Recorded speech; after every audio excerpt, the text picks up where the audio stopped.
ꯑꯍꯥꯟꯕꯃꯛꯇꯗ Manipuri Pamelwari miyeng tabiriba miyoisingbu channel asigi maikaidagi taramna okchabaga loinana ikoknona khoiramjari amadi ngasigi yausang kumaiga mari leinana kanglaisa mayamda channel asigi maikaidagi kanglaisa mayam punna yafaminanaba isorgi mafamda thongijari ngasisu asengba thokiba wari amakhak mayamda khutol tamjage wari asi subscriber singi maraktagi Elangbam Mabema Hariba isan asina aikhoigi WhatsApp ta thabiraktuna khanganjarakpani mayamgi maraktasu wari share tawningba lairagasu aikhoigi WhatsApp ta adumak chingnaba leitana thabiraknaba ningsingjari aduga mayamna channel asibu nungsibiduna subscribe amamam tang tawbiduna makha tana matam sangna mayamgi seba tawba ngamhanbiyo haijari ngasigi wari mayamda khutol tamjari taminasi Aigi ming Mabema Elangbam wari asi aina sahi 12-13 surakpa adwaida thokkiba thogdokni aikhoigi laikai nupa amakhak lei mahak sahi 35 rom gi miyoini mahak nupi thidri pakhangni mahak lai tingi maramda khara khangba miyoi oibana migi laison tinsol tawbiba chattuna sen tanba miyoi amakhakni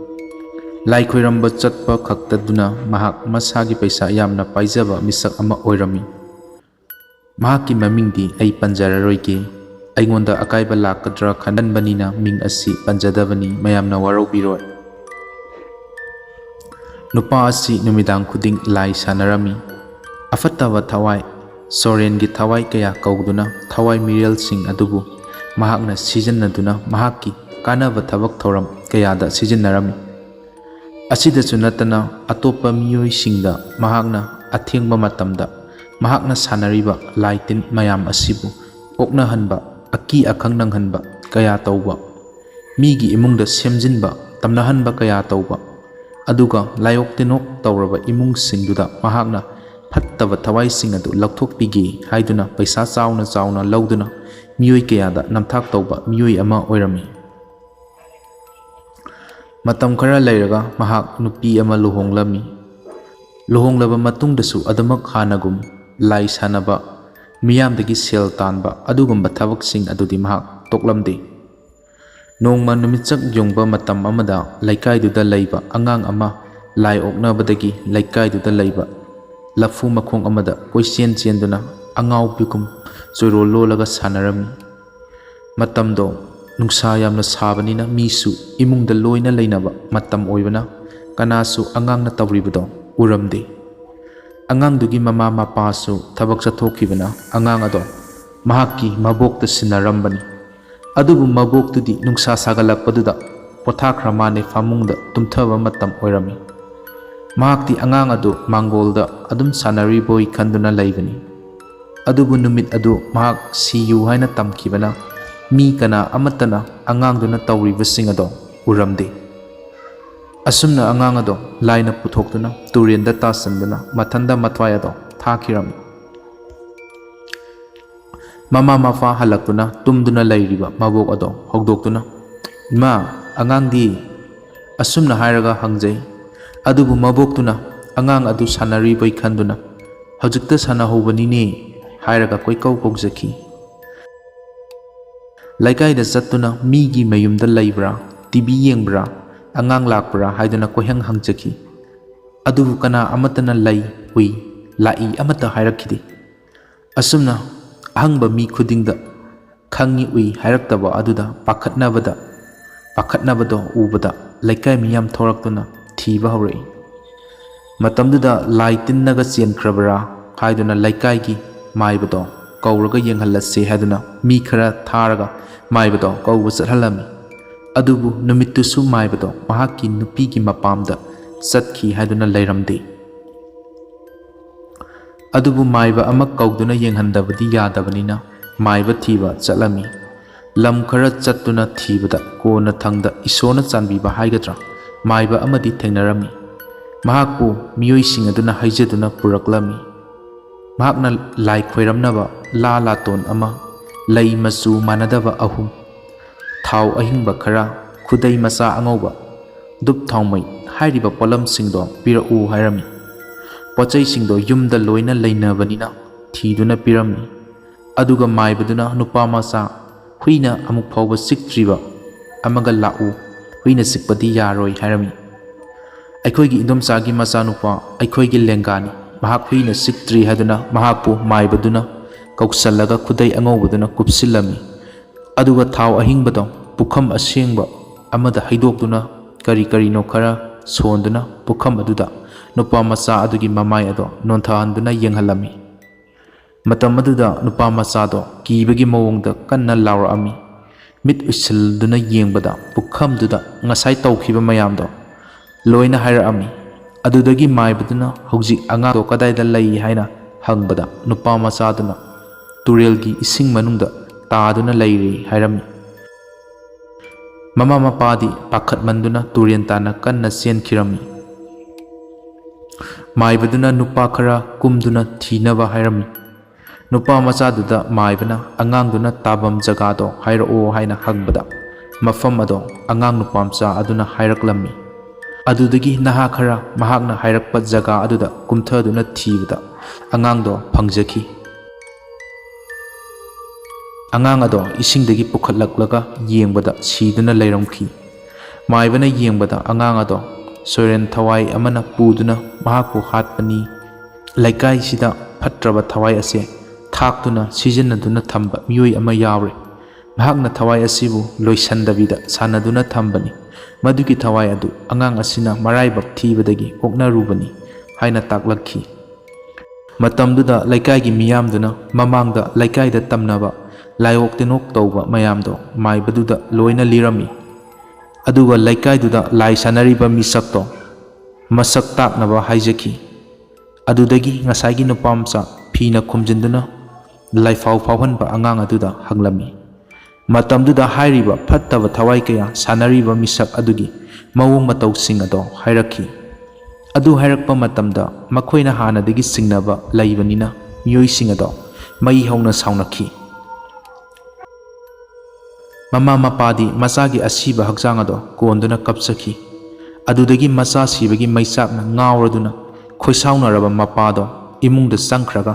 ꯂꯩꯀꯥꯏꯒꯤ ꯃꯥꯏꯕ ꯑꯗꯣ ꯍꯥꯠꯀꯅꯤ ꯍꯥꯏꯗꯨꯅ ꯏꯃꯨꯡꯗꯒꯤ ꯊꯥꯡ ꯑꯃ ꯄꯥꯏꯗꯨꯅ ꯊꯣꯔꯛꯇꯨꯅ ꯃꯥꯏꯕ ꯑꯗꯨꯒꯤ ꯃꯌꯨꯝꯗ ꯆꯠꯈꯤꯔꯝꯃꯤ꯫ ꯃꯍꯥꯛꯀꯤ ꯃꯇꯨꯡꯗ ꯃꯤꯑꯣꯏ ꯈꯔꯁꯨ ꯏꯟꯅꯈꯤ꯫ ꯃꯥꯏꯕ ꯑꯗꯣ ꯅꯨꯄꯤ ꯃꯄꯥꯝꯗ ꯆꯠꯂꯨꯕ ꯑꯗꯣ ꯍꯜꯂꯛꯇꯨꯅ ꯂꯩꯔꯝꯃꯤ꯫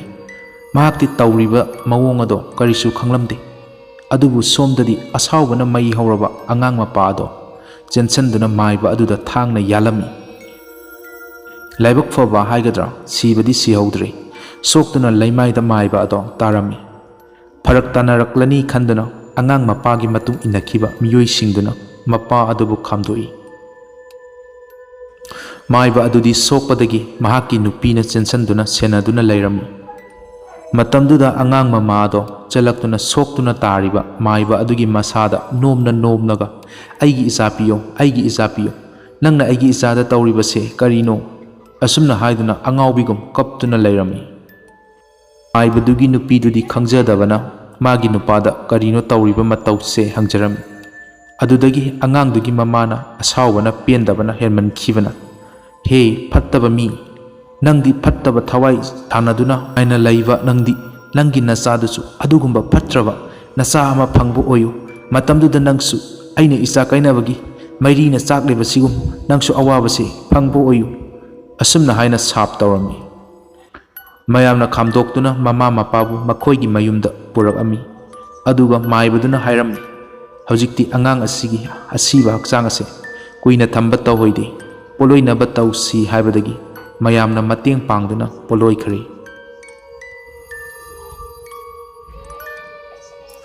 ꯑꯁꯨꯝꯅ ꯃꯇꯝ ꯈꯔ ꯍꯧꯈ꯭ꯔꯦ꯫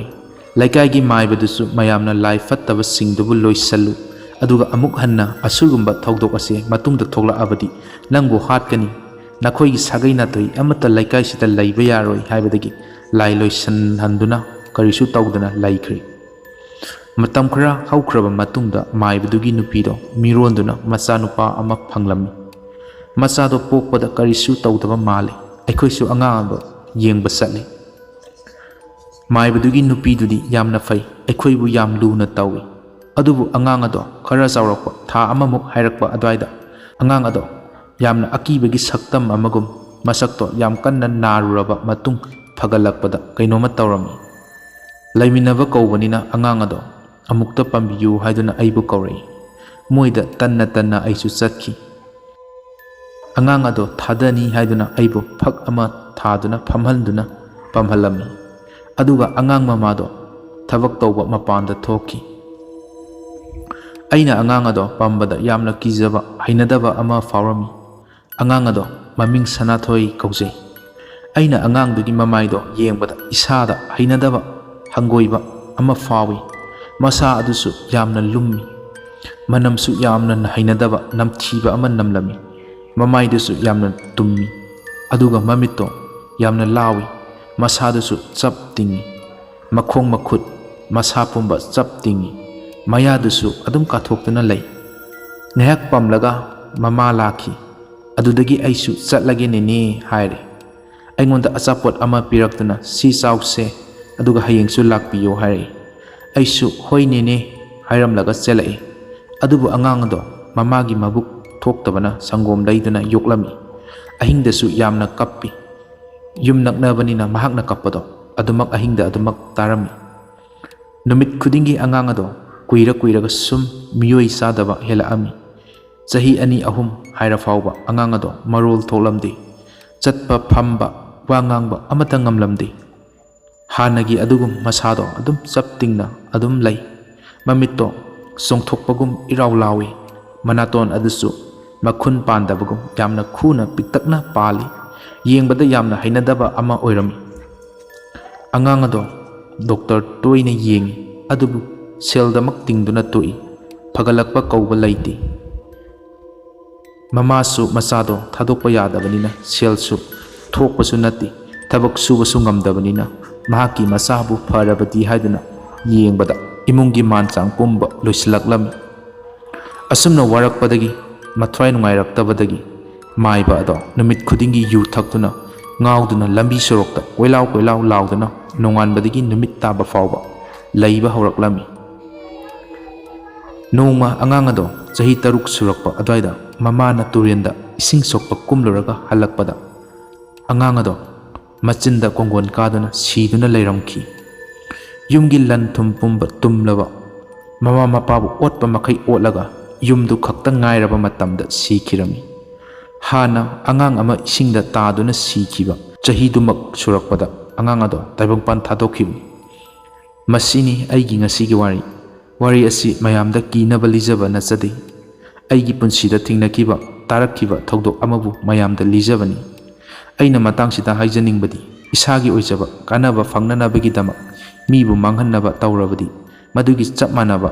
isadaju adumak hanjalakani matamduda kayam wai kayam nungaite haibado khangani